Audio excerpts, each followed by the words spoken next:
5 minutes.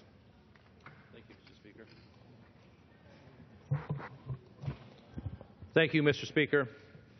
After a wave of strong bipartisan opposition, after being stayed by 2 federal courts, the administration is still pushing its flawed waters of the United States regulatory expansion. However, this week, the Senate will finally consider rejecting this regulatory overreach. While the administration describes their plan as a minor clarification, it is in fact the most sweeping expansion of federal regulatory authority in our nation's history. Mr. Speaker, this map of my home state of California demonstrates exactly how far the EPA's proposal would reach. Fully 95% of California, here depicted in black, would fall under EPA jurisdiction, though you'll notice that the city of San Francisco, in white, does not. That's because San Francisco, the source of so much of this excessive regulatory mindset, long ago paved over every waterway in the city. And who knows what's in the runoff rainwater flowing off the streets of that city. It isn't just farms that would be hurt by the EPA's plan. Virtually every business and homeowner in the state would be faced with regulation at the whim of federal bureaucrats, under a rule written to ensure that the EPA has jurisdiction anytime if it wants. Do we really believe the federal government should play a role in local land use decisions, or even down to whether individual homes could be expanded? This is exactly the power the EPA claims that it needs. Dry stream beds, man-made ditches, even temporary puddles, which only exist during and right after rainstorms, these are all locations over which the EPA wishes to claim jurisdiction. Even in Imperial County, a desert with virtually no natural waterways would fall under the EPA's control with this plan. Perhaps most concerning, it isn't just that the EPA is seeking to expand its authority.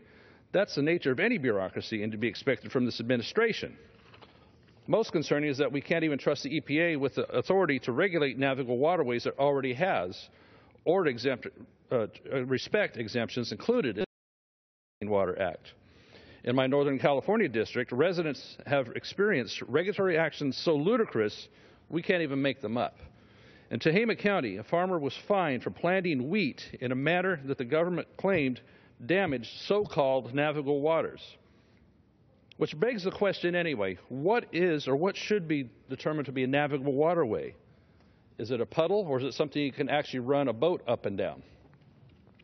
Never mind that the farm I mentioned has been recognized as a weed allotment by the USDA for decades, or that the farmer had simply been continuing to farm the land exactly as it had been farmed for generations.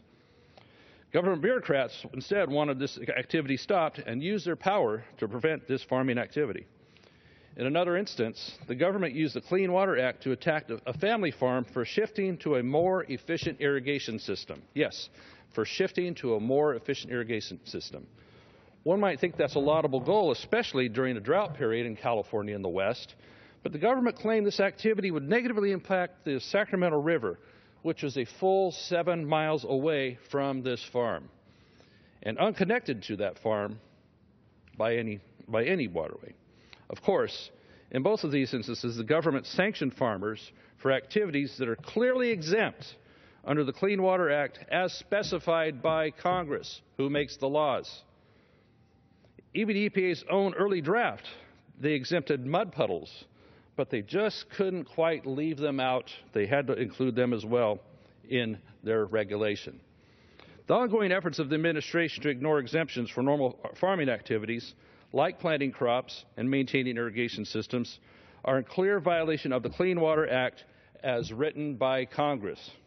In fact, language I sponsored to defund this sort of regulation of exempt activities was passed by both houses last year and signed into law in December. Yet the EPA persists in its illegal activities. Mr. Speaker, when Congress can't trust federal agencies to judiciously use the authority they already hold, when we can't trust agencies to follow clear congressional direction, how can we possibly consider granting them or allow them even more power?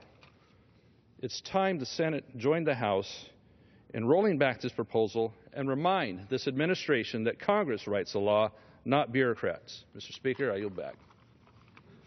The chair recognizes the gentleman from Wisconsin, Mr. Duffy, for 5 minutes.